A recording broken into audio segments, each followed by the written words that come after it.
Okay, now this is completed. Okay, so this is the part of this is called annulene. हम लोगों ने annulene complete किया, azulene complete किया, है ना. और अपने फोर्स की बात भी यहाँ पर की, एरोमेटिक, एंटी एरोमेटिक, हर चीज को पूरा डिटेल में सारी ट्रिक्स और वो सारी चीजें हम लोगों ने डिस्कस की, है ना. अब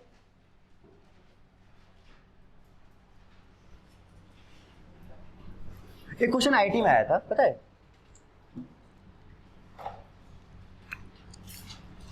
आईआईटी में क्वेश्चन आया था रिसेंटली, शायद बहुत ज्यादा टाइम नहीं हुआ होगा. Which compound is unstable at room temperature? Which compound is unstable at room temperature? Options is aromatic, non-aromatic, anti-aromatic. I think आप बता सकते हो शायद इस बेसिस पे कि मैंने आपको कुछ स्टेबिलिटी फॉर्म बताए हैं. अभी सबसे ज्यादा स्टेबल क्या होता है, उससे कम, सबसे कम. तो एक्चुअली में जो एंटी एरोमेटिक है ना, room temperature like 25 degree Celsius, इस पर भी एंटी एरोमेटिक कंपाउंड एग्जिस्ट नहीं करता. वो क्या होता है, डिफरेंट फॉर्म में क्या हो जाता है, कन्वर्ट हो जाता है. सुनना कैसे, मैं बताता हूं आपको. तो इसका आंसर क्या है बताओ. इसका मतलब यहाँ पे एक पॉइंट बोल सकते हैं क्या कि aromatic and non aromatic compounds are it's very important result, are stable at room temperature, but बोलो anti aromatic compounds are unstable at room. अच्छा, अगर अनस्टेबल है रूम टेम्परेचर पे तो ये कर क्या रहे होंगे. अगर अनस्टेबल है इसका मतलब ये कुछ ना कुछ डिकम्पोजिशन होगा. अपनी स्टेबिलिटी को क्या करना चाहेंगे, बढ़ाना चाहेंगे. अगर अनस्टेबल है तो टूटेंगे, कुछ मोनोन टूटेगा, क्या होगा, कुछ तो होगा भाई. तो क्या होगा, सुनना. तो अगर हमारे पास आइसोलेटेड एंटी एरोमेटिक कंपाउंड है, what is the meaning of isolated, individual anti aromatic है, कुछ और नहीं है. थोड़ी देर पर रखो, अब जो भी सीखा है उसका एप्लीकेशन है बस, ठीक है ना. तो अगर आइसोलेटेड एंटी एरोमेटिक कंपाउंड है तो देखो होगा क्या एक्चुअली में. मैं सिखाता हूं आपको कि मान लो बेटा ये कंपाउंड मैंने लिया, बताओ क्या एंटी एरोमेटिक है. यस. और मैंने ये एंटी एरोमेटिक कंपाउंड को लिया और यहां ऐसे रख दिया, तो कौन सा temperature, and at room temperature anti aromatic compounds are unstable. At room temperature anti aromatic compounds are unstable. ये तो कहां पे है बताओ, हमने लिया आइसोलेटेड इंडिविजुअल, कुछ और नहीं है इसके पास, कोई एटम एटम आयन वायन कुछ नहीं है इसके पास, अकेले है ये. मतलब सीधे सीधे बोल दें, कैसे होना चाहिए, ये अकेले होना चाहिए, कोई और नहीं. तो ये क्या करेगा, आप बोलोगे अकेले है तो क्या करेगा, है ना. करेगा, क्या करेगा बताता हूं क्या करेगा. तो होगा क्या, अब बेटा नहीं, अब इतना गहराई में मत सोचो, बहुत ज्यादा गहराई में नहीं सोचना, हम बताते हैं क्या करेगा अभी. तो जब अगर ये अकेले है चाहे कैसे कैसे कोशिश में, पता है क्या करने की कोशिश करेगा, 1 से 2 होने की कोशिश करेगा. अब आप सोच रहे होगे कि मतलब बहुत कुछ सोचने लगे, मुझे पता है, अकेले 1 से 2 होता है सर. सब पता है इसको, हर चीज पता है. तो अगर ये अकेले है तो अकेले से क्या करने की कोशिश करेगा, डबल होने की कोशिश करेगा, 1 से 2 होने की. अब बात आती है कि करेगा तो कैसे करेगा, तोड़ देगा अपने आप को. तो सोचो कैसे करेगा. तो बेटा अकेले है मतलब, कहने का मतलब, अकेले कहने का मतलब कि एंटी एरोमेटिक मॉलिक्यूल्स ही हैं, कोई दूसरे टाइप के मॉलिक्यूल्स नहीं है. बट इनके कई मॉलिक्यूल्स आपस में और भी हो सकते हैं, ये कहने का मतलब है. तब होगा क्या कि बताओ, ये जो बॉन्ड है यहाँ पर, इसमें एक इलेक्ट्रॉन है, बोलो बेटा, इसमें एक इलेक्ट्रॉन है, क्या ये होमोलाइटिकली ऐसे टूट सकता है. होमोलाइटिक फ्यूजन का मतलब समझते हो कि जो जिसका इलेक्ट्रॉन है वही रह जाए और बॉन्ड भी टूट जाए. और ऐसे ही करके इसके सामने एक दूसरा एलिमेंट, दूसरा सब्सटेंस फिर से सामने आएगा. अभी देखो कैसे 2 नहीं, अभी 3 हो जाएंगे.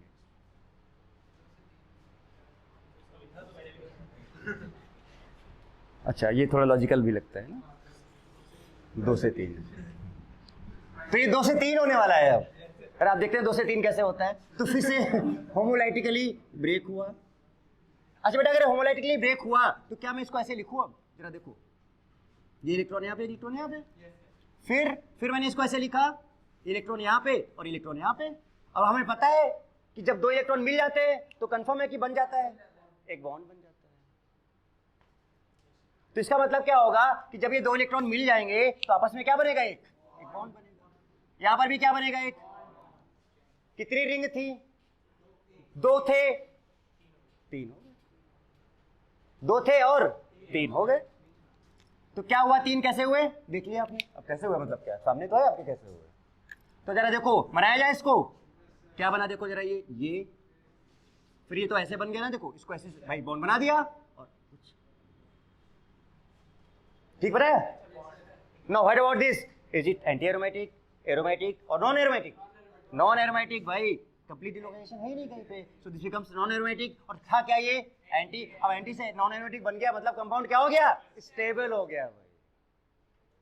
तो जब ये अकेले होता बेटा ये करता रहता है, 2 से 3 करता रहता है, ये 2 से 3 करता रहता है। And this process is called dimerisation.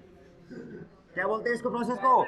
Why dimerization? Because 2 molecules combine to form 2 anti aromatic compounds combine to form non aromatic compounds 1। So dimer form 2 मिले। यस बेटा, आपने मॉलिक्यूलर ऑर्बिटल थ्योरी पढ़ा है।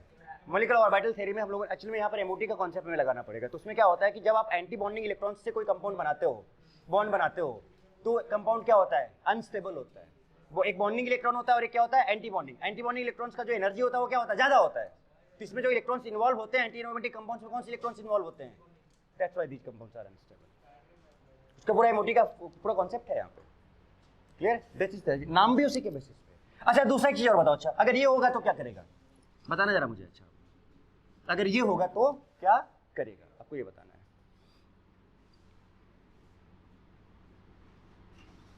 ये क्या करेगा? क्या कुछ करेगा ये?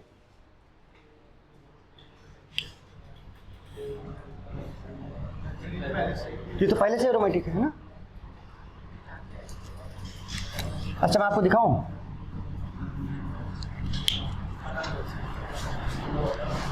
आप बताओ जरा, जल्दी देखो भाई, नजर डालो इसमें। क्या ये भी 2 से 3 होने की कोशिश करेगा? No doubt this is aromatic part, but this part is anti aromatic part. क्या मैं इसको डायरेक्ट लिख के दिखाऊं आपको? जैसे ये बना सकते, मैं डायरेक्ट बना दूं? डायरेक्ट बना दूं? मतलब ऐसे इसको, ये एग्जांपल ये रहने देता हूं, बस इसका प्रोडक्ट मैं डायरेक्ट बनाना चाहता हूं। जरा देखो, क्या सही बनाऊंगा मैं? गलत बनाऊं तो बताना है। चलो, ये वाला टूटा होगा, इसी का मिरर इमेज सामने आया होगा।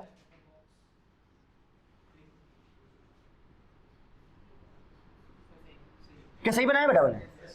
तो आपको क्या लगता है गलत बनाऊंगा?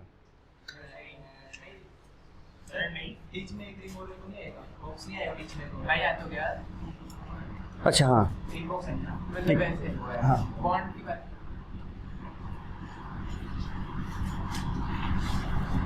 क्या बात है बेटा, माशाअल्लाह, सुभान अल्लाह। ओके, समझ में आया बेटा? अच्छा, क्या दोनों में प्रॉब्लम आया था? इसमें क्या प्रॉब्लम था और अब क्या हो गया ये बताओ? एरोमेटिक रहा, बट ये यहाँ पर जो एंटी एरोमेटिसिटी आ रहा था वो खत्म हो गया और किसमें आ गया वो?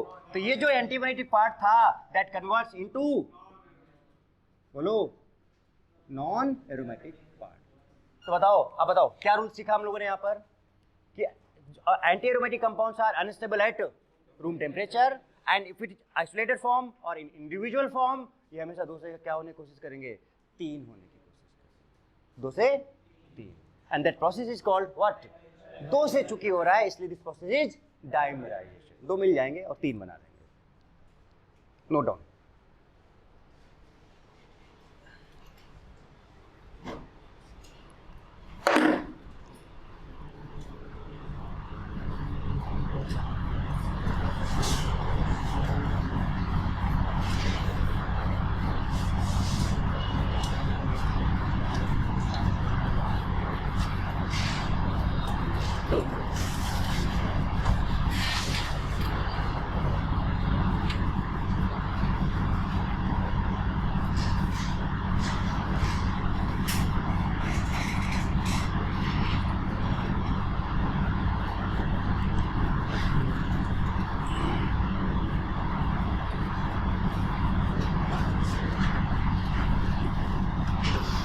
बट ध्यान रखना बेटा, ये कब पॉसिबल है, कंडीशन लिखा है, क्या लिखा है ऊपर, क्या इंडिविजुअल होगा, तब कुछ और होगा तो कुछ और बन सकता है, दैट डिपेंड्स, कि हो सकता है कि नॉन एरोमेटिक नंबर के एरोमेटिक भी के फॉर्मेट में भी आ जाए, दैट डिपेंड्स, है ना, तो देखेंगे उस टाइम पे हम लोग, बट अगर ऐसा है तो ये काम करने की कोशिश करेगा।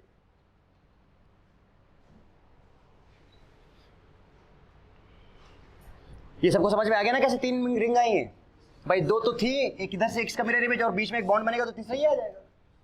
जैसे यहाँ पर 2 थे तो 3 हो गए, यहाँ पर भी 2 लगेंगे तो 3 हो जाएंगे।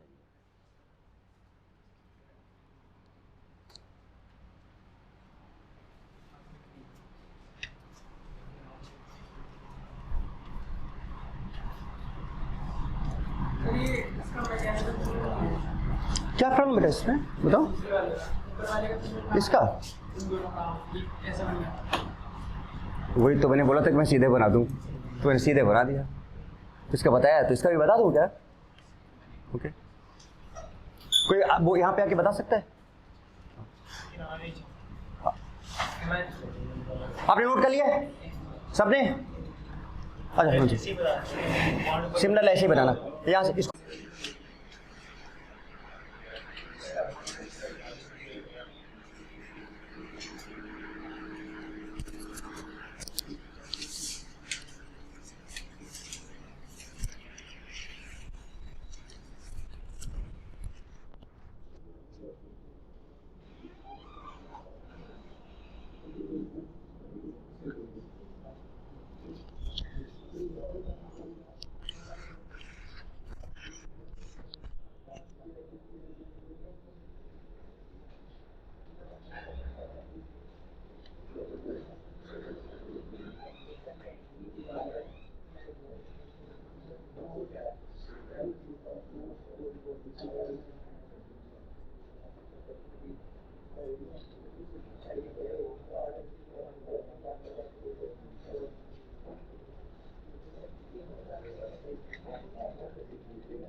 अब हम लोग यहाँ पर बात करते हैं नेक्स्ट एप्लीकेशन की, है ना, and that application is hydrogenation, है ना। तो हाइड्रोजनेशन बेसिकली बेटा क्या होता है, या हीट ऑफ हाइड्रोजनेशन भी बोल सकते हो, बट यहाँ पर आप लोग चलो पहले हाइड्रोजनेशन की बात करते हैं बेटे, है ना। हाइड्रोजनेशन का मतलब बेटा क्या होता है, एडिशन ऑफ हाइड्रोजन, है ना। तो जहाँ पर अनसेचुरेशन है, जहाँ पर पाई बॉन्ड है, पाई बॉन्ड को तोड़कर हम वहाँ पर हाइड्रोजन दोनों कार्बन पर, डबल बॉन्डेड कार्बन पर डबल बॉन्ड को हटाकर हाइड्रोजन ऐड करते हैं, ठीक है। तो उसका एग्जांपल देखते हैं कि भाई क्या हो सकता है। तो जैसे कि हमने कि एक बेंजीन रिंग ले लिया और कुछ इस तरह का कंपाउंड बनाया हमने, ठीक है। अब देखो यहाँ पर बेंजीन तो बेटा एरोमेटिक है, हाईली स्टेबल कंपाउंड है, तो चूँकि हाईली स्टेबल कंपाउंड है तो उसके जो पाई बॉन्ड हैं उनका टूटना थोड़ा सा मुश्किल है, और अगर हम 1 इक्विवेलेंट हाइड्रोजन लें तो, ठीक है। अब यहाँ पर हमें ये चेक करना है कि भाई कौन सा पाई बॉन्ड, है ना, कौन सा डबल बॉन्ड टूटने वाला है।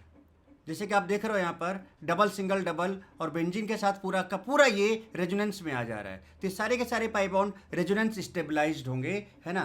तो ये बहुत ज़्यादा स्टेबलाइज हैं, इसलिए इनका हाइड्रोजनेशन नॉर्मल कंडीशन पे होना पॉसिबल नहीं है। सो ये जो लास्ट वाला है वहाँ पर देखो डबल सिंगल सिंगल है, देयर इज नो रेजोनेंस। तो अगर यहाँ पर नॉट है ना, so this is not in resonance, और अगर यहाँ पर रेजोनेंस नहीं है सो वो वाला पाई बॉन्ड आसानी से टूट सकता है। और एक इक्विवेलेंट हाइड्रोजन डालना है, तो दोनों एंड जो कार्बन के हैं लास्ट में जहाँ पर रेजोनेंस नहीं है वहाँ पर हम उसको तोड़कर दोनों पॉइंट पर हाइड्रोजन लगा सकते हैं और आसानी से यहाँ पर हाइड्रोजनेशन करा सकते हैं। तो इसको तोड़ दो और दोनों एंड पर एक एक हाइड्रोजन लगा दो, और ये बेसिकली यहाँ पर इस कंपाउंड का क्या हो जाएगा, हाइड्रोजनेशन। तो यहाँ पर हमने क्या सीखा कि भाई जो रेजोनेंस स्टेबलाइज था और उसमें जब हमने 1 इक्विवेलेंट हाइड्रोजन डाला तो बेटा वो सिर्फ उसी को तोड़ेगा जो रेजोनेंस में नहीं होगा, जो कम स्टेबलाइज होगा, लेस स्टेबल डबल बॉन्ड होगा वो, है ना। तो यहाँ पे टूट गया और यहाँ पर हाइड्रोजन अब लगा दो। अब कोई और है ना, एक अच्छा एग्जाम्पल देखते हैं। ये एग्जाम्पल बनाएंगे जो बढ़िया से देखो ध्यान से इसको, मस्त जबरदस्त एग्जाम्पल है ना। और थोड़ा सोच समझ के इसका जवाब देना, बढ़िया से इसको सॉल्व करेंगे और देखेंगे कैसे कैसे इसमें क्या क्या होता है एक्चुअली में। ठीक है, तो ये पूरा का पूरा अच्छे से चेक हो जाएगा।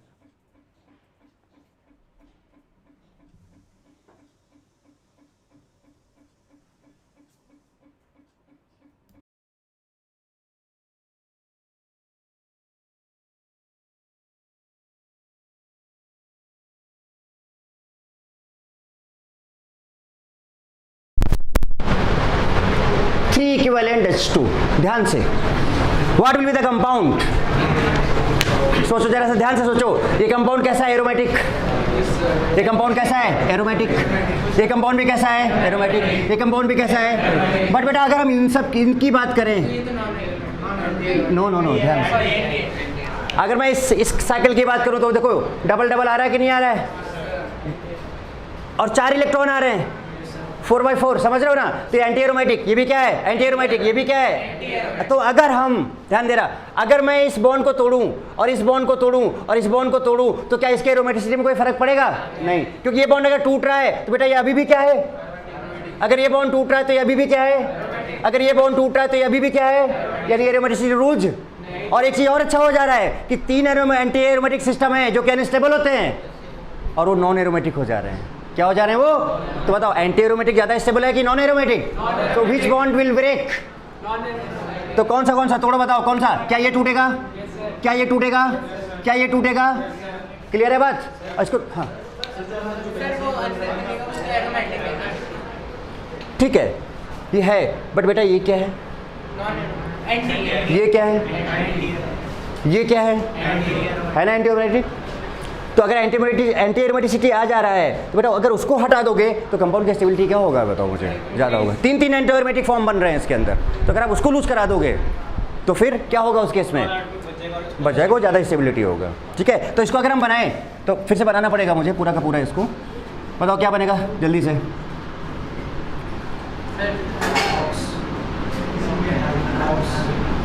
अरे आप खुद बना लोगे ना? नहीं, आप अभी नोट करो इसको, और नोट करने के बाद क्या करोगे? आप इस बॉन्ड को रिमूव कर दोगे, इस बॉन्ड को रिमूव कर दोगे और इस बॉन्ड को रिमूव कर दोगे, उतना ही बॉन्ड टूटेगा। यस। अब मैंने 3 इक्विवेलेंट क्यों दिया? आप शायद समझ रहे होगे कि ये भी एंटी एरोमेटिसिटी खत्म हो जाएगा, इसका भी एंटी एरोमेटिसिटी खत्म हो जाएगा और इसका भी एंटी एरोमेटिसिटी खत्म हो जाएगा एक्चुअली। क्लियर है यहाँ तक बात? अच्छा एक सेकंड और रुको बेटा, एक कॉन्सेप्ट मैं आपको और बताऊँ पहले, उसके बाद आगे करते हैं। जैसे कोई साइक्लो कंपाउंड है, यहाँ पे गड़बड़ हो सकती है, लाइक कोई बाईसाइक्लो कंपाउंड्स टाइप के हैं, बाईसाइक्लो कंपाउंड्स टाइप के। रुक जाओ एक सेकंड रुको। मैंने कहा कि हमारे पास ये कंपाउंड है, एक ये कंपाउंड है, ठीक है। अब मैं हाइड्रोजनेशन पार्ट इज कंप्लीटेड, हम आप दूसरी बात करने जा रहे हैं। सपोज ये कंपाउंड है, मैंने आपसे पूछा कि कंपाउंड एरोमेटिक है, एंटी एरोमेटिक है या नॉन एरोमेटिक? आप क्या बोलो? कंपाउंड, कंप्लीट कंपाउंड की बात कर रहा हूँ, कंप्लीट कंपाउंड की बात कर रहा हूँ। Aromatic, non aromatic, anti aromatic? Non aromatic. तो इसका तरीका मैं बता दूं, ध्यान देना। This compound is aromatic, this compound is aromatic. अरे हमने क्या कहा था कि Huckel's rule is valid for monocyclic compound, और ऐसा मोनोसाइक्लिक जहां पर कंप्लीट कॉन्जुगेशन आ जाए, तो उसके बाद हमें अलग से दूसरे कंपाउंड से मतलब नहीं होता। ये बात मैंने बता बहुत क्लियरली आपको बताई थी। इसका सिंपल तरीका पता है क्या करना है? मैं बताता हूं आपको। एक काम करो, अच्छा आप आउटर पेरीमीटर की बात करते हो, चलो कर लेते हैं। यहाँ पे क्या आ जा रहा है बताओ? यहाँ पे क्या आ जा रहा है? इस पे आ जा रहा है कि नहीं आ जा रहा है? बोलो। तो ठीक है, ये हो जा रहा है नॉन एरोमेटिक। क्या हो जा रहा है ये? Non aromatic. तो ये सबसे बड़ा रिंग था, बिग था, सबसे बिग था। उसके बाद इससे जस्ट छोटा वाला रिंग देखो। अब तरीका समझो मैं क्या बताने जा रहा हूँ। इससे जस्ट छोटा, इससे जस्ट छोटा कौन सा हो सकता है? ये वाला। तो अब आप इसमें क्या करो कि दूसरे वाले रिंग को देखो। तो अब दूसरे वाले रिंग को अगर आप देखोगे तो आपको बेटा ये मिलेगा कि नहीं मिलेगा? बताओ, ये मिलेगा कि नहीं मिलेगा? Just smaller than this, just smaller than this. अब बताओ ये कंपाउंड क्या है? तो बताओ एक रिंग ऐसा मिल गया ना जो कंप्लीट साइक्लिक है, कंप्लीट कॉन्जुगेशन है, तो कंपाउंड कैसा है ये बन रहा है? तो हकुल तो यही बोलता है ना बेटा कि मोनोसाइक्लिक होना चाहिए। No doubt this is bicyclic, this is bicyclic, but हम बात किसकी कर रहे थे? पेरीमीटर की। बात हम किसकी कर रहे थे? पेरीमीटर की। तो हाँ नो डाउट इस बिग पेरीमीटर में जो हम बात करें उस पर नहीं आ रहा है, बट ये रिंग तो इसके पेरीमीटर में तो एरोमेटिसिटी आ जा रहा है ना, तो हम बोलेंगे दिस होल कंपाउंड इज। ध्यान रखना ये गलती 99.99% लोग करने वाले हैं। पर एक चीज बताओ, कंपाउंड के अंदर एरोमेटिसिटी आ गई अगर, तो क्या बोलोगे आप उसको? हाँ तो ठीक है, ठीक है sp3 है ये, बट ये क्या है बताओ मुझे?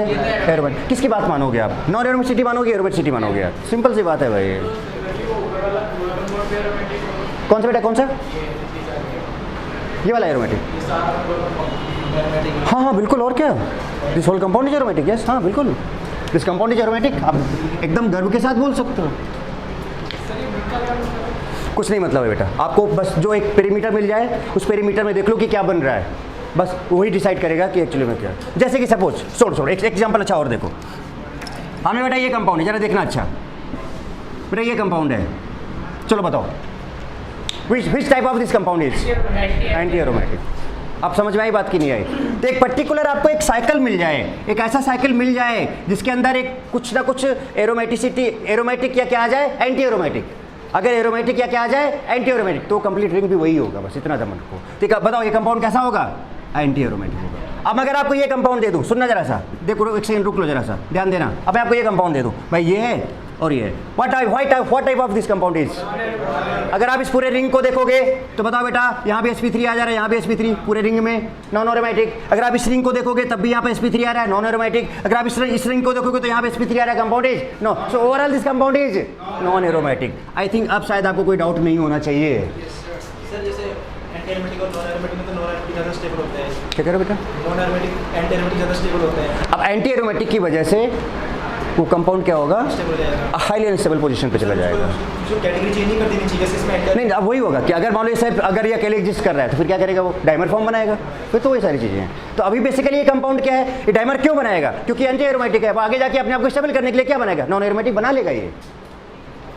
बट अगर हम इस पर्टिकुलर कंपाउंड को पूछे कि ये क्या है, तो ये क्या है? Anti aromatic. अब ये डाइमराइजेशन कर सकता है, इस बॉन्ड को तोड़ेगा, जुड़ेगा, आगे बनेगा, और वहाँ पे एंटी एरोमेटिक से क्या बन जाएगा? ये नॉन एरोमेटिक बन जाएगा। खत्म बात। ये पूरा कंपाउंड एंटी एरोमेटिक है। Whole compound. अब जैसे आपसे पूछा जाएगा which type of compound is this, ऐसे पूछे, एंटी एरोमेटिक, दैट्स ऑल। मैं बोल दे रहा हूँ ना। लो अब ठीक है। ऊपर वाला एग्जांपल था, हाँ। अगर वो डबल बॉन्ड जो नॉट इन रेजोनेंस, अगर वो रेजोनेंस में आ जाता तो क्या वो टूटता? नहीं टूटता, तो हाई एनर्जी प्रोवाइड करना पड़ता, कि बोलता वो वन इक्विवेलेंट है। हाँ हाँ, एक इक्विवेलेंट S2 है, और अगर रेजोनेंस में आ जाता है ना, और अगर पूछे तो उसमें बोलता कि कुछ हीट करता। सर इसी के साइड में एक और बना दें ऐसा स्क्वायर टाइप, बना लो, उसके साइड में लेफ्ट साइड बना लिया लो। और एरोमेटिक हो, क्या हो? अब वो एरोमेटिक हो हाँ हाँ हाँ तो ये पूरा कंपाउंड एरोमेटिक हो। बिल्कुल होगा। सर जैसा मुझे चल क्वेश्चन कराया था ये वाला, हाँ। डबल सिंगल डबल तीन तरह से पार्टिसिपेट कर सकते हैं। कर सकता था, बट लेकिन ये एरोमेटिसिटी, तो एरोमेटिसिटी की वजह से अगर रेजोनेंस में जाता तो इसका एरोमेटिसिटी क्या होता है? लूज हो जाता है। वो भी एरोमेटिसिटी सर, कहाँ पे? ये एरोमेटिसिटी नहीं आएगा। हाँ नहीं आएगा ना, बट ये रेजोनेंस में नहीं है ना। ये नहीं, बट लेकिन ये कर सकते हैं जैसे जिस टाइप से ये आ रहे हैं वाले बोर्ड्स आ रहे हैं। हाँ तो टूट सकता था बिल्कुल, क्योंकि वो रेजोनेंस में। हाँ लेकिन अगर ये नहीं होता तो हम पहले हम प्रेफरेंस किसको देंगे ये बताओ मुझे? जो जल्दी टूट सके।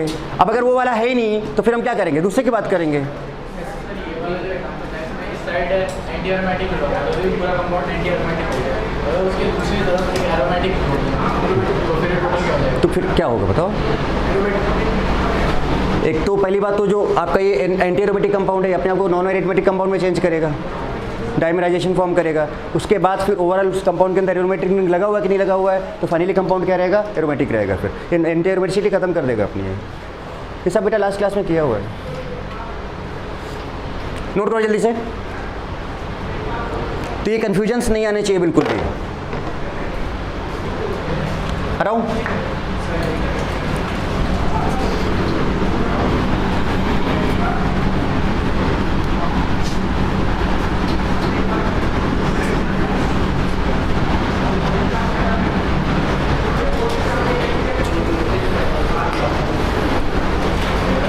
बेटा लिखने का थोड़ा स्पीड बढ़ाओ, जल्दी जल्दी करो। हाँ, कन्फ्यूजन कोई डाउट है एकदम निसंकोच, एकदम विदाउट एनी हेजिटेशन पूछो, सारा जवाब है आपके सामने मिलेगा, हर चीज़ का जवाब दूंगा।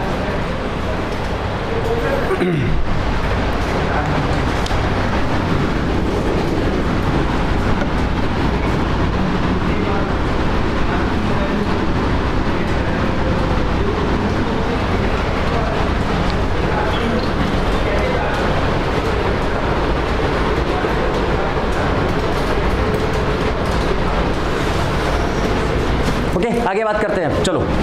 तो ये कुछ था हम लोगों ने बात किया बेटा यहाँ पर हाइड्रोजनेशन की बात हो गई, कुछ इस टाइप के कंपाउंड्स की बात हो गई कि उसका एरोमेटिसिटी हम कैसे डिफाइन करेंगे, है ना। आप लिखो, हेडिंग डालो, रिएक्शन इन्वॉल्व्ड इन एरोमेटिसिटी, रिएक्शंस इन्वॉल्व्ड इन एरोमेटिसिटी, रिएक्शंस इन्वॉल्व्ड इन एरोमेटिसिटी। ठीक है, पहला रिएक्शन जरा देखो, हमने कहा कि हमारे पास ये एंटी एरोमेटिक कंपाउंड है, बताओ बेटा ये एंटी एरोमेटिक है कि नहीं है? अब बताओ ये स्टेबल है क्या अनस्टेबल है? ये स्टेबल है क्या अनस्टेबल है? अनस्टेबल है।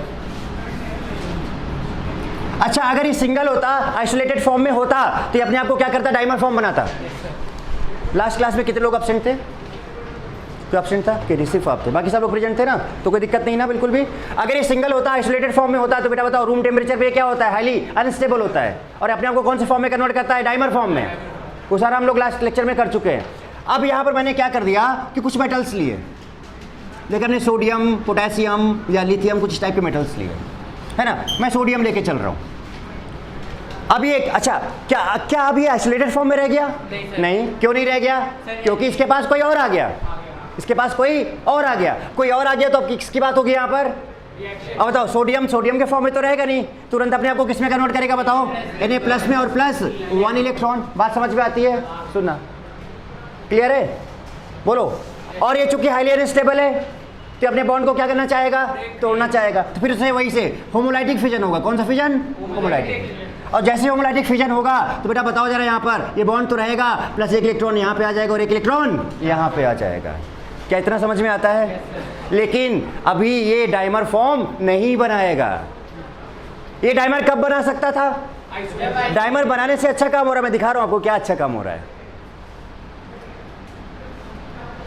यहां पर एक इलेक्ट्रॉन है ना? अच्छा, आपको पता है कि जो फ्री रेडिकल होते हैं उनके पास इलेक्ट्रॉन, हमने आपको याद भी कराया था कि जो फ्री रेडिकल होते हैं उनको ट्रीट एज नहीं, वो तो हमने कंजुगेशन के लिए बताया था। फ्री रेडिकल का मतलब इलेक्ट्रॉनों की कमी। मैंने कहा था उसको C+ की तरह ट्रीट करो।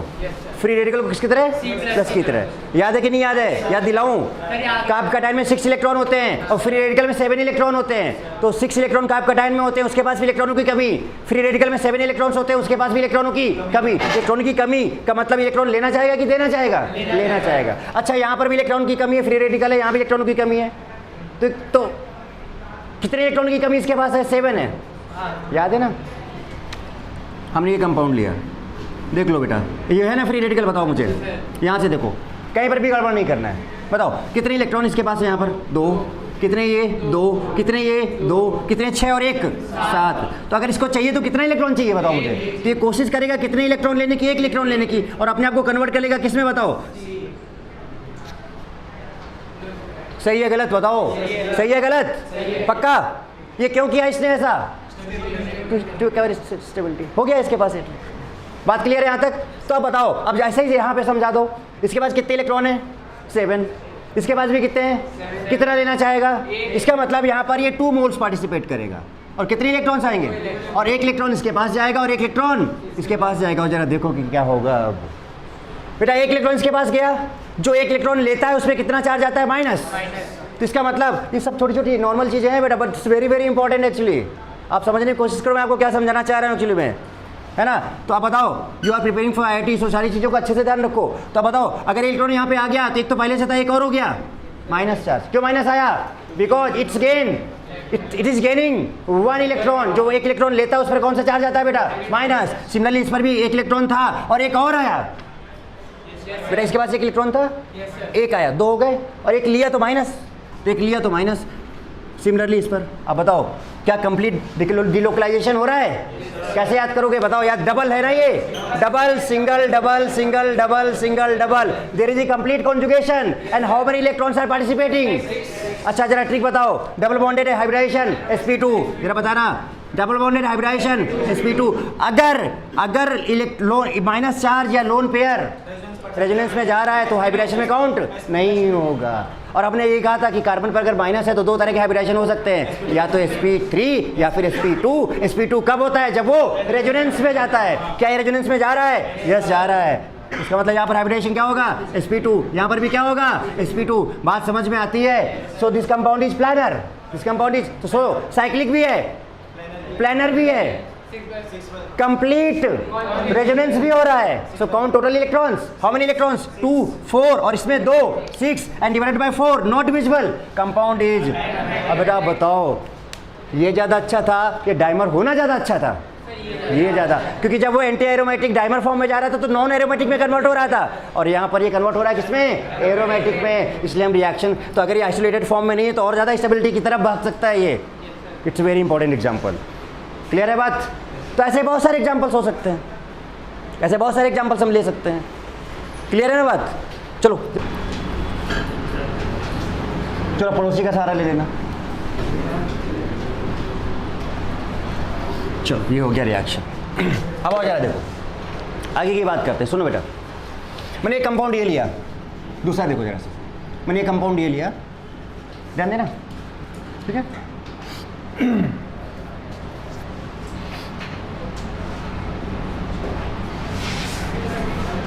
कैसा कंपाउंड है ये?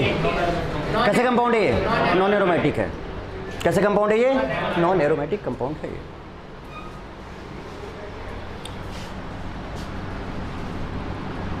यहाँ पे मैंने सोडियम फिर से ले लिया, ठीक है? चलो तो बताओ सोडियम क्या बनाएगा?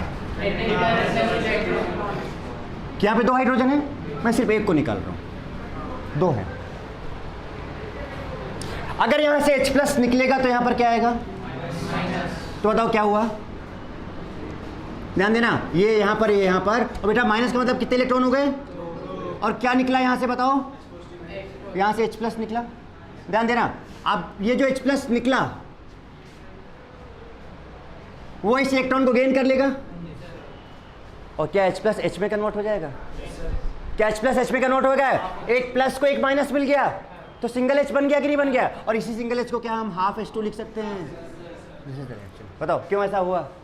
यहाँ पे हाइब्रिडेशन क्या था? sp3 था, और यहाँ पर सब जगह sp2 है, और ये कंपाउंड कितने? 6 इलेक्ट्रॉन है, 6/4 not divisible, compound is aromatic. So हम कहाँ से कहाँ जा रहे हैं भाई? यानी कि हम स्टेबिलिटी को, यानी हम रिएक्शन करा क्यों रहे हैं? What is the purpose of reaction?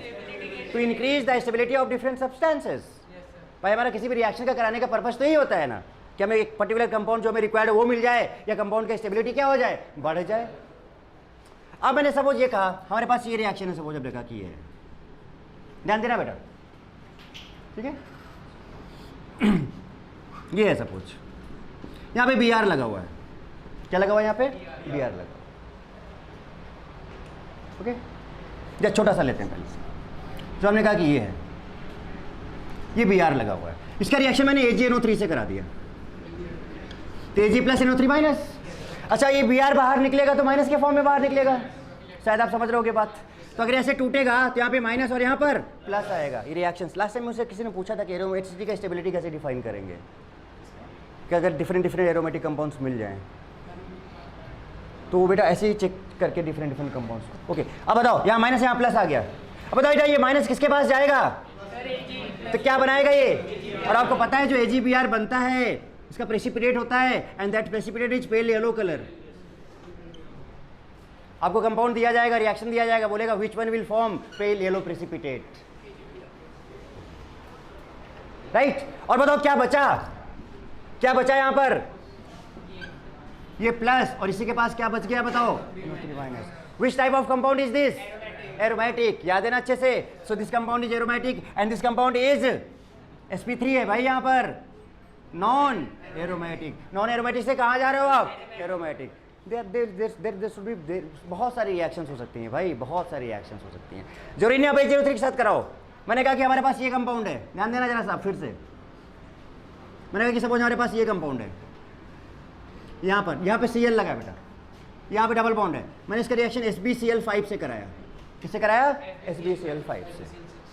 Yes, तो ये ऐसे टूटेगा, यहाँ पे माइनस आएगा, यहाँ पर प्लस आएगा। अब बताओ ये कंपाउंड क्या बना देगा? यहाँ पर प्लस आ जाएगा और प्लस ये SbCl6 माइनस बना देगा। Which type of compound is this? This is non-aromatic and this is aromatic. बताओ आ रही बात समझ में कि नहीं आ रही? तो ऐसे बेटा कई सारी रिएक्शंस आप कैसे भी रिएक्शंस करा सकते हो। So this is reaction based system actually, this is reaction based system. हम लोग यहाँ पर फिजिबिलिटी ऑफ रिएक्शन की बात भी कर सकते हैं।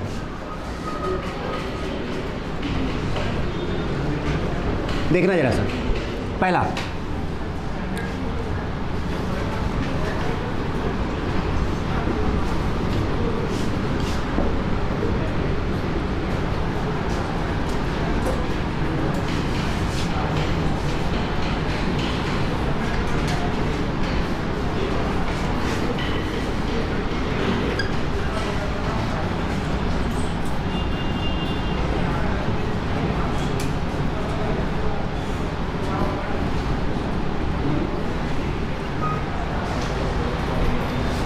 क्या ये कंपाउंड नॉन एरोमेटिक है? बोलो कैसे? यहाँ पर हाइब्रिडाइजेशन कितना है रिंग में?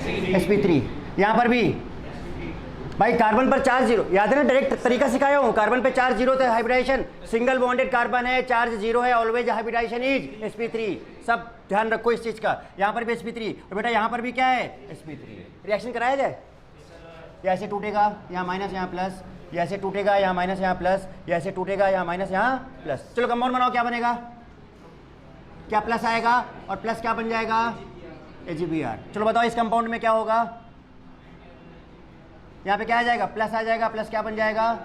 AgBr। इस केस में क्या होगा बताओ?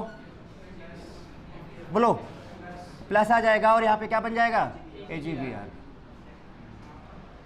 क्वेश्चन हमारा ये था, इन which case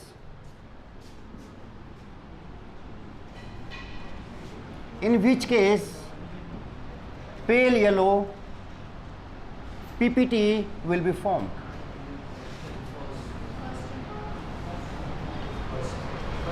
In which case? नहीं, मोस्ट अप्रोप्रिएट आंसर देना है आपको। कैसे चेक किया जाए? हाँ, तो अगर आप देखो यहाँ पर तो बेटा ये एरोमेटिक हो गया और ये तो चार हो गए, एंटी एरोमेटिक हो गया। ये पहले भी नॉन एरोमेटिक था, ये भी नॉन एरोमेटिक था, ये भी नॉन एरोमेटिक था और ये भी अभी भी क्या है? नॉन। तो बताओ which one is more feasible reaction? क्यों? ये लेस स्टेबल है और ये मोर स्टेबल है, ये लेस स्टेबल है और ये सॉरी ये मोर स्टेबल है और ये, मतलब this reaction is not possible actually. क्या रिएक्शन हो सकता है? Why not? अरे ये नॉन एरोमेटिक है और नॉन एरोमेटिक से क्या बन रहा है? ये एंटी एरोमेटिक। हम हमेशा कहां से कहां मूव करते हैं? ध्यान रखो बेटा, हम अगर एंटी एरोमेटिक है तो हम क्या बनाना चाहेंगे? एरोमेटिक। एंटी एरोमेटिक तो हम क्या बनाना चाहेंगे? Non aromatic. नॉन एरोमेटिक तो हम क्या बनाना चाहेंगे? Aromatic. This is the direction. It means हम हमेशा कहां से कहां जाना चाहेंगे? From less stable to more stable. This will be the direction of reaction. Any doubt? Clear है बात?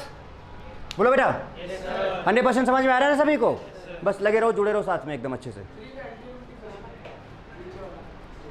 एंटी एरोमेटिक का मतलब यहाँ पे sp3 है, यहाँ sp3 है, यहाँ पे sp3 है, साइक्लिक फॉर्मेट में आ जाता है।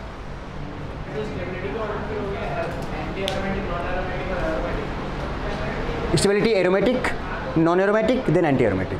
सबसे least stable is anti aromatic. Aromatic is most stable, second position is non aromatic and least one is anti aromatic. A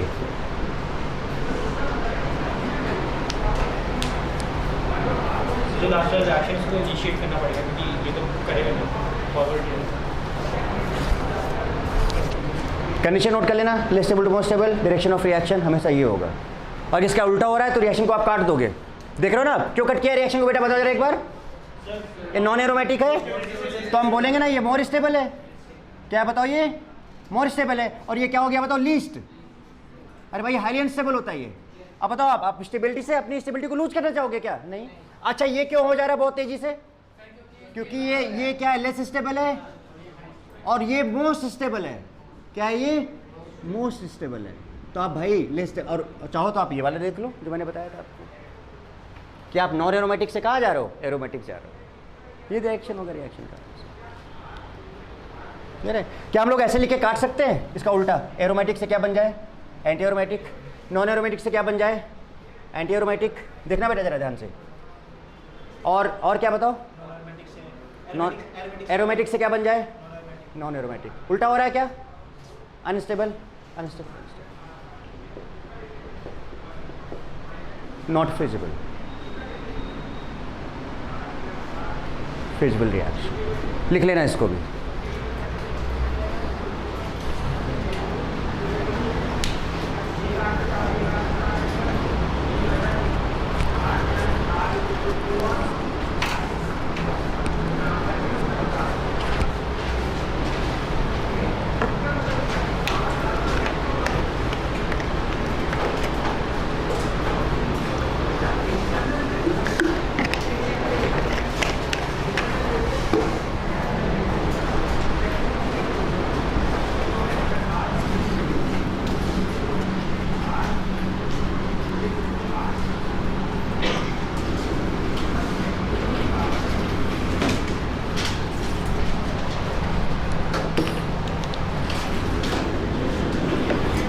last part एक दो हैं बस, एरोमेटिसिटीज फिनिश्ड, कंप्लीटेड। एक चीज़ मैं आपको बताना चाहता हूँ, पार्ट ऑफ एरोमेटिक क्या होता है।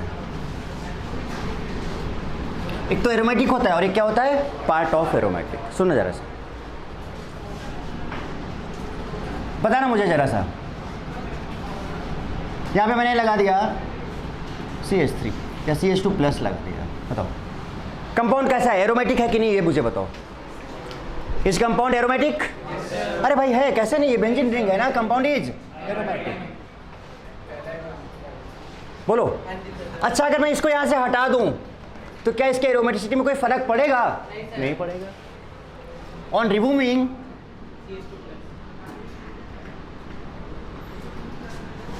CH2 प्लस ग्रुप, मतलब या फिर अगर ये ग्रुप नहीं होता, ऐसे लिखते हैं, if CH2 group plus group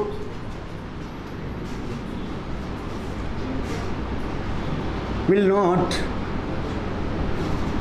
be present on, बताओ क्या, रिंग, देन कंपाउंड स्टिल क्या होता? Compound is aromatic. यानी कि जो बाहर में लगा हुआ है इसकी वजह से इसके एरोमेटिसिटी में कोई फर्क नहीं पड़ रहा है। क्लियर है बेटा? लेकिन अगर मैं इस कंपाउंड की बात करता, ध्यान देना, तो बेटा ये कंपाउंड कैसे बना होगा जरा बताओ मुझे। ये कंपाउंड कैसे, ये कंपाउंड ऑटोमेटिकली एग्जिस्ट कर रहा है या बना होगा? बना होगा। कोई कंपाउंड होगा, जैसे Br लिए थे और Br माइनस को हटा दिए थे, याद करो, तो ये कंपाउंड बना था कि नहीं बना था? अगर मैं बात करूं इस कंपाउंड की, ध्यान देना जरा, मैं क्या बोलना चाह रहा हूं। अगर मैं बात करूं इस कंपाउंड की, तो बताना ये कंपाउंड बना होगा या ऑलरेडी एग्जिस्ट कर रहा है? और बनाया गया होगा, बनाया गया होगा। बात समझ रहे हो कि नहीं समझ रहे हो? राइट ना? तो ऐसे कंपाउंड्स, इस टाइप के कंपाउंड्स को हम लोग बोलते हैं this is part of aromatic. क्या बोलते हैं? Part of aromatic. क्या डिफरेंस आया आपको एरोमेटिक और पार्ट ऑफ एरोमेटिक में, जरा बता दो मुझे। जो पहले से एरोमेटिक है उस ग्रुप को हटाने वटाने से कोई फर्क नहीं पड़ रहा है, दैट इज एरोमेटिक। बट ये जो पार्ट ऑफ एरोमेटिक है इसको हमें बनाना पड़ता है। तो बनाना पड़ने का मतलब देखो, आपको ज़्यादा नहीं ध्यान देना है। कोई रिंग है, उसमें प्लस माइनस चार्ज अगर ऑलरेडी प्रेजेंट है और उसकी वजह से अगर वो एरोमेटिक है तो उसको वो हमेशा क्या होगा? Part of aromatic. तो हम शॉर्ट फॉर्म में ये लिख सकते हैं, if charge is present in, बोलो, रिंग एंड कंपाउंड इज, बोलो क्या, aromatic, then that is part of, क्या बताओ, ना एरोमेटिक। रिंग में चार्ज लगा हुआ है लेकिन वो पार्टिसिपेट नहीं कर रहा है? नहीं, तो फिर नहीं, तो फिर नहीं। अरे बेटा इसकी वजह से, if charge is present on ring, है ना, एंड यूज्ड इन, बोलो, रेजोनेंस, ऐसे लिखिए। अब क्लियर है?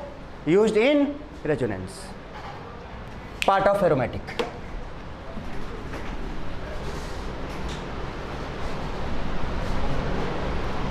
तो कभी भी अगर आपको कंपैरिजन करने को आ जाए कि एरोमेटिक, क्या बेटा बताओ, एंड पार्ट ऑफ एरोमेटिक में कौन ज्यादा स्टेबल है?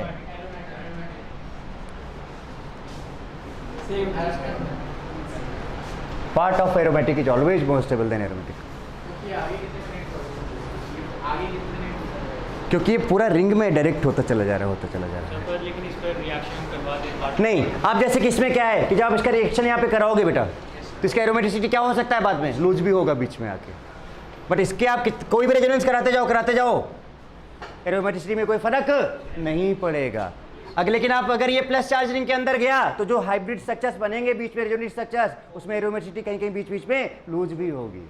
बट इनका एरोमेटिसिटी आप लूज, आप कितना भी रेजोनेंस कराओ, ये रिंग में ही घूमता रहेगा और एरोमेटिसिटी लूज नहीं होगा। That's why part of aromatic is always more stable then aromatic. पहचान जाओगे कि नहीं कि पार्ट ऑफ एरोमेटिक क्या है और एरोमेटिक क्या है? बोलो बेटा, आप बताओ, समझ में है ना?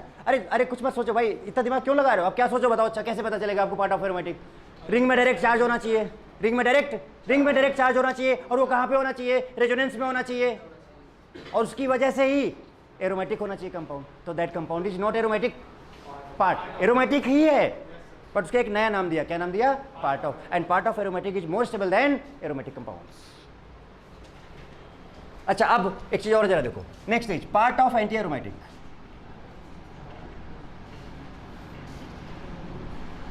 पार्ट ऑफ, अच्छा एक चीज बताओ बेटा, जस्ट वेट, एक पेन सब लोग नीचे डालो। अगर पार्ट ऑफ एरोमेटिक सबसे ज्यादा स्टेबल है, सुनना जरा ध्यान से, अगर पार्ट ऑफ एरोमेटिक से ज्यादा स्टेबल है तो जरा बताना ध्यान से, सही जवाब आना चाहिए। पार्ट ऑफ एंटी एरोमेटिक से ज्यादा अनस्टेबल होगा, एंटी एरोमेटिक से ज्यादा। सुनना मैं क्या बोलना चाह रहा हूं, पार्ट ऑफ एरोमेटिक से अगर ज्यादा स्टेबल है तो पार्ट ऑफ एंटी एरोमेटिक से ज्यादा अनस्टेबल हो। ऐसे सोचो, एंटी एरोमेटिक क्या होता है? अनस्टेबल, तो पार्ट उसका और ज्यादा अनस्टेबल। एरोमेटिक क्या होता है? तो उसका पार्ट ऑफ एरोमेटिक और ज्यादा स्टेबल। ऐसे याद, जैसे कि जरा देखना, हमने कहा कि ये कंपाउंड है कोई, पार्ट ऑफ एरोमेटिक की डायरेक्ट मैं बात करूं। सपोज मैंने कहा कि ये कंपाउंड है, बताओ ये कैसा है? क्या ये पार्ट ऑफ एंटी एरोमेटिक है? जल्दी बोलो। 4 इलेक्ट्रॉन है, this is part of anti aromatic, this is part of, है कि नहीं बताओ? This is part of anti aromatic. तो पार्ट वाला जब भी आएगा तो वहां पे चार्ज की बात आएगी हमेशा। किसकी बात आएगी? चार्ज की बात आएगी, हमेशा ध्यान रखो। बोलो बेटा, कोई दिक्कत? बता तो दिया मैंने, सिंपल। अब कोई कंफ्यूजन नहीं होना चाहिए।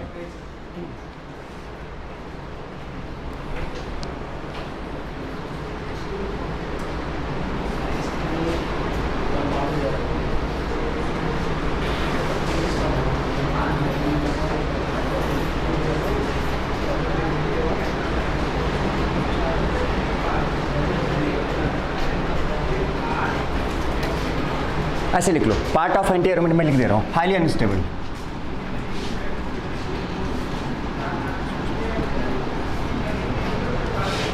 Part of anti aromatic is highly unstable.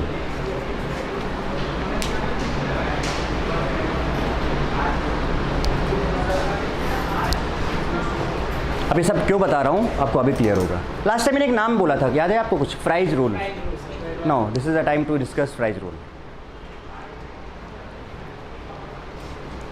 एक साइंटिस्ट थे, उनको पता है फ्रेंच फ्राइज बहुत पसंद थी। क्या पसंद था?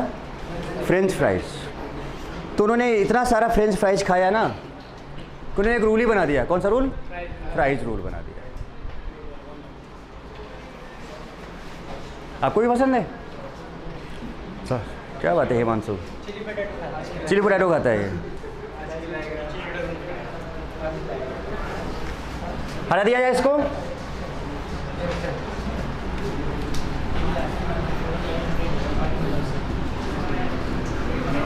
चलो गुड। Fries rule.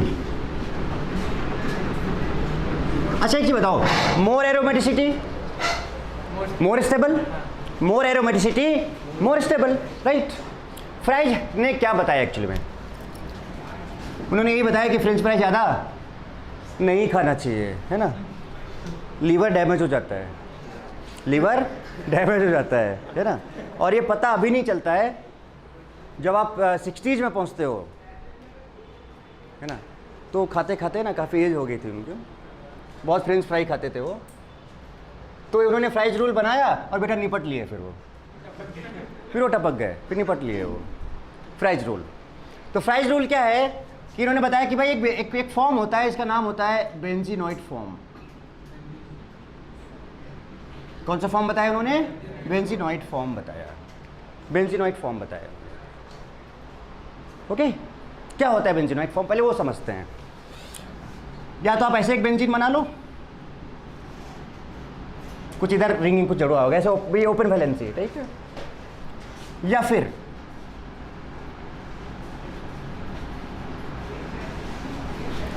इस फॉर्म को हम कौन सा फॉर्म बोलते हैं? Both form is called what? बेंजोनाइट form.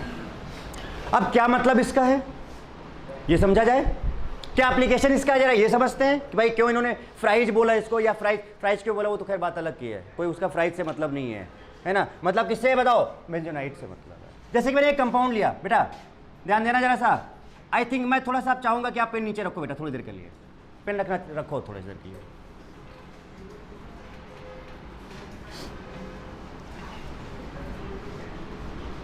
जी क्या कंप्लीट रेजोनेंस हो रहा है इसमें बेटा?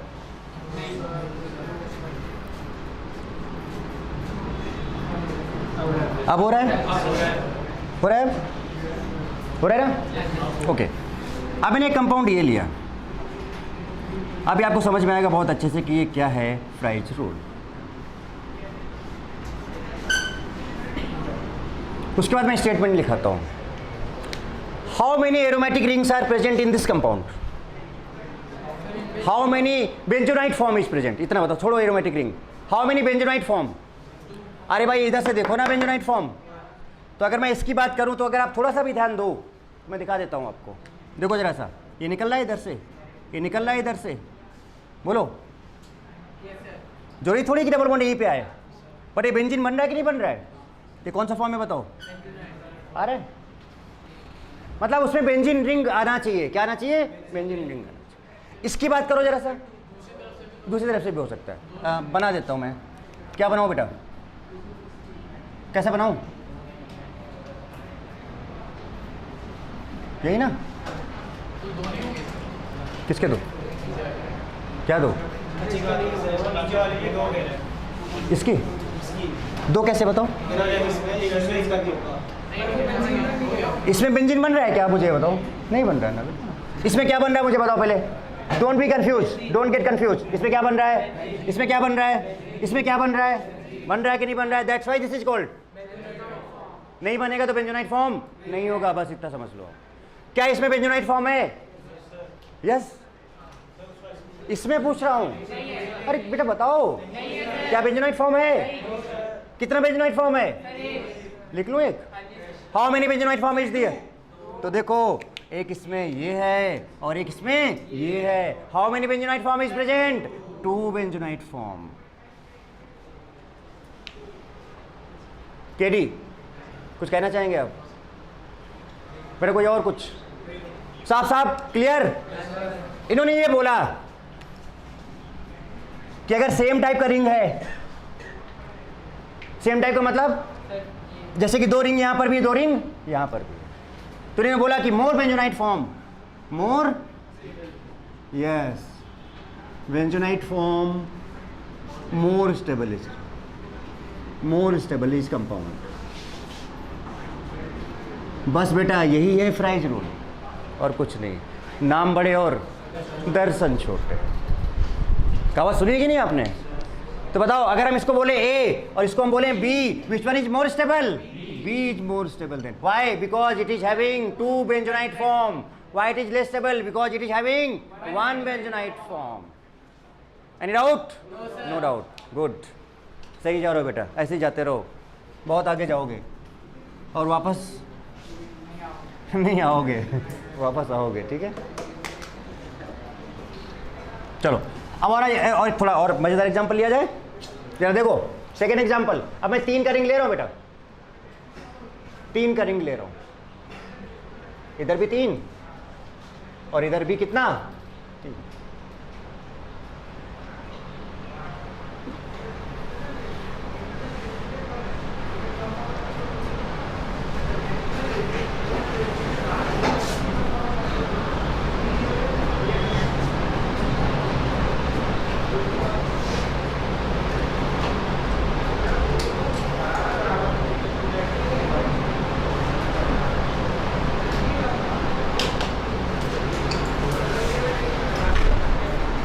एक पॉसिबिलिटी तो ये हो सकती है, अगर आपसे इन दोनों में कंपैरिजन करा जाए, बस देख लेना कंप्लीट कॉन्जुगेशन हो रहा है कि नहीं हो रहा, चेक कर लेना बेटा। ये ए और ये क्या है बताओ, डी। अब इन दोनों रिंग में का stability comparison, just stability comparison करना है। बताओ which one is more stable, A और बी? दोनों सेम है बेटा, दोनों सेम बना रहे। अरे है ना, which one is more stable, अरे which one is more stable, बराबर है दोनों। दूसरा बनाते हैं, कैसे चेक करो भाई। एक ये बेंजोनाइट फॉर्म, एक ये बेंजोनाइट फॉर्म, एक ये बेंजोनाइट फॉर्म और एक ये सिमिलर कंपाउंड हो गया। एक्चुअली थोड़ा चेंज करें, चेंज क्या करें अब। थर्ड क्वेश्चन देखो जरा सा, ए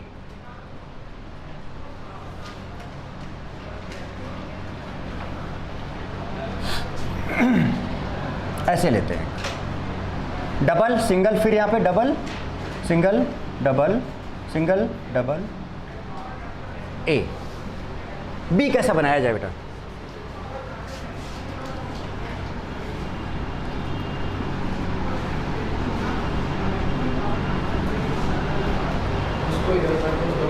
हाँ बेटा, यहाँ पे कर दूँ ना,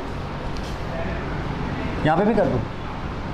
अगर यहाँ पे करूँगा तो देखते क्या होता है, डबल सिंगल डबल नहीं हो, डबल सिंगल डबल सिंगल।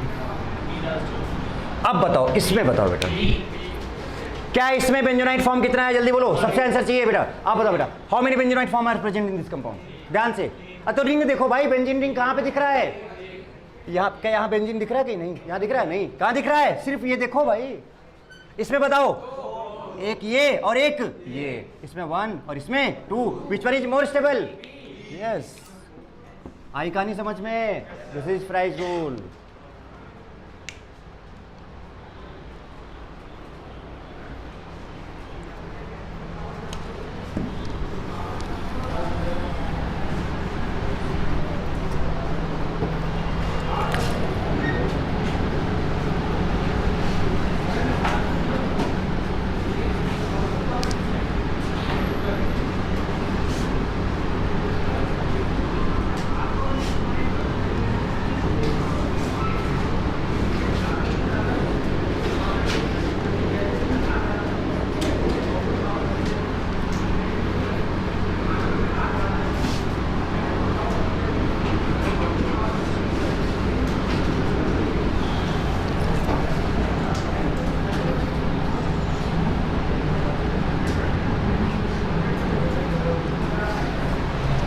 आप जरा देखो इसमें, ध्यान दो, जल्दी जल्दी ध्यान दो। बहुत इंटरेस्टिंग केस है, ध्यान रखना, बहुत बहुत सिंपल है। अब तरीका समझ गया क्या आपको? चलो लिखना बंद करो, मुझे बताओ हाउ मेनी बेंजोनाइट फॉर्म? 1 पक्का? इसमें कितने हैं बेटा? रिंग तो 3 ही है, रिंग तो 3 ही है।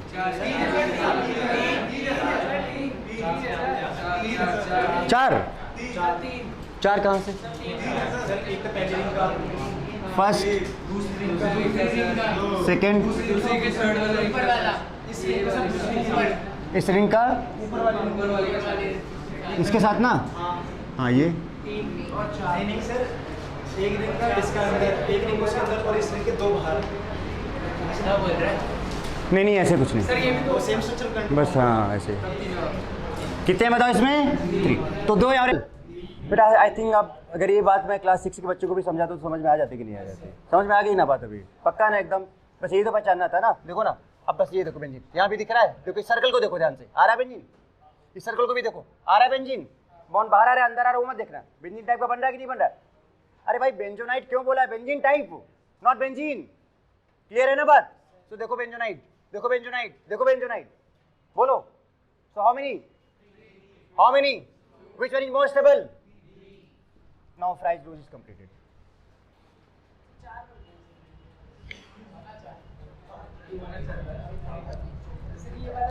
नहीं बेटा आप कम देखो, उतना नहीं, ज्यादा इतना गहराई में नहीं देखते है ना तो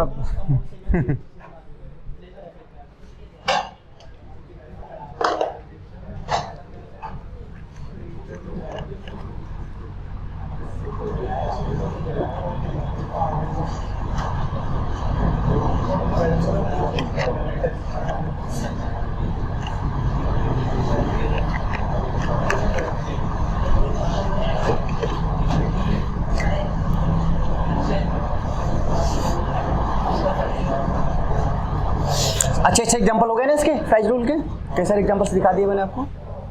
तो ये यूज होगा fries rule, okay.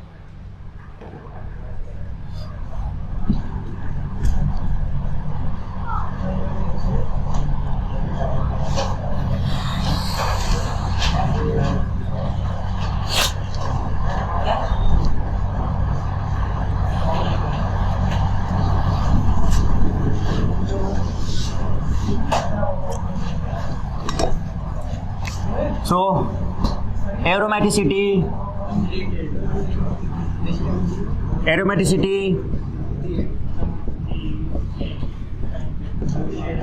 and that is very important part. Clear है? एरोमेटिसिटी में कोई दिक्कत आएगा कहीं पे? बेटा आपको लग रहा है एरोमेटिसिटी का कोई भी क्वेश्चन आया कर पाओगे आप? पक्का हो जाएगा? क्योंकि मैंने ऑलमोस्ट सारे